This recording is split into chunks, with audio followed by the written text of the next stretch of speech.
This is Karina, and she's my niece. Today we're off to one of the most iconic places in Paris that shares the building with the Louvre Museum. She's visiting us in Paris for a few days, and this was one of the places she really wanted to see. Karina and I will be seeing Sinan later in the afternoon, as he didn't want to come and said, and I quote, "I'll get bored and fall asleep on some historic furniture," and we can't let that happen now, can we?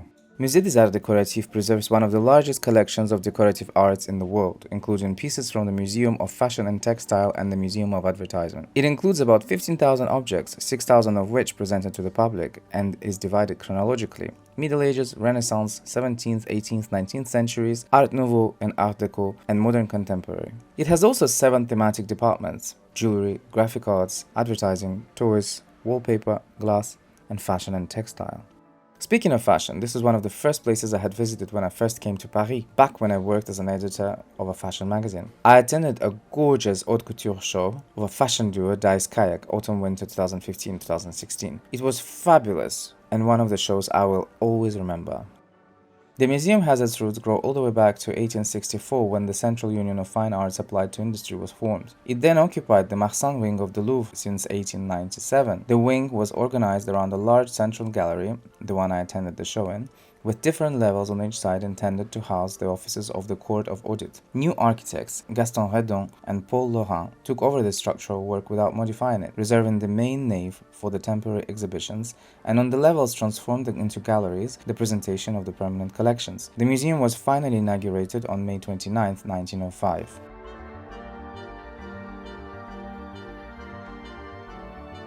The museum includes numerous works in the Art Nouveau and Art Deco styles, and here is where we got stuck for a while, as the collection is a total treat. The period rooms are interesting, especially the reconstructed house, which was in Paris, of Jean Lanvin in the early 1920s. The throne of Napoleon I is fascinating to look at so closely, while one of the early Cartier table clocks really makes one understand why that house has been around for so long. Galerie des Bijoux, or the Jewelry Gallery, was one of our favorites to see. It presents about 1,200 exhibits that showcase the history of jewelry from the Middle Ages to the present day. The jewelry is exposed behind large glass walls. A selection of Chinese, Japanese, and Indian jewelry is present too. The collection stretches all the way to the present day. Many pieces were acquired through purchase by the museum, as well as donations made to it by the famous jewelry houses such as Cartier, Boucheron, Chanel, Jarre, Van Cleef & Arpels, and Laurence Boumet. We came across an exhibition called Hair and Hairs, which runs from April 5th to September 17th, 2023. If you are in Paris, we recommend you check it out. It is dedicated to hairstyles and grooming in the Western world. It shows how the hairdressing and arrangement of human hair have participated in the construction of appearances from the 15th century to today. The exhibition features 600 works, and we were pleasantly surprised at the end of it, because neither of us expected it to be that interesting. We blamed its promo poster for this initial prejudice in us. Overall, we liked it here. Now let's go see Sinan.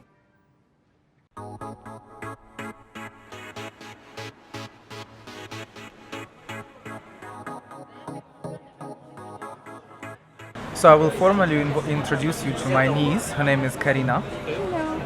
And she's visiting us in Paris. And yeah, we couldn't get food yet because the restaurant is closed, so we decided to sit for the drinks. We got this instead. And after this, we're gonna go and eat.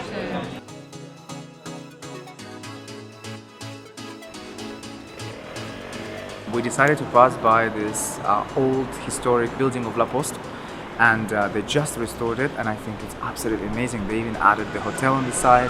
It's gorgeous, it's gorgeous, it's gorgeous. And the best part, you just can pass by and have a look, and this is literally the best La Poste, the best looking La Poste in France, in my opinion. We found this cute restaurant near Bibliothèque Nationale de France called Daroko. By the way, you can check out that monument in our recent episode linked above and in the description below. We are just waiting for food to arrive. I'm just starving actually.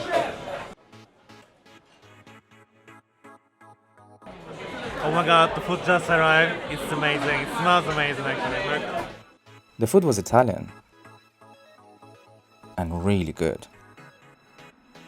And then we went for some drinks on Rive Gauche at Le Malier. It's good to have family visiting us in town, especially when the weather is this crap and it's the height of summer. Although Karina strangely liked this weather. Until the next one, au revoir.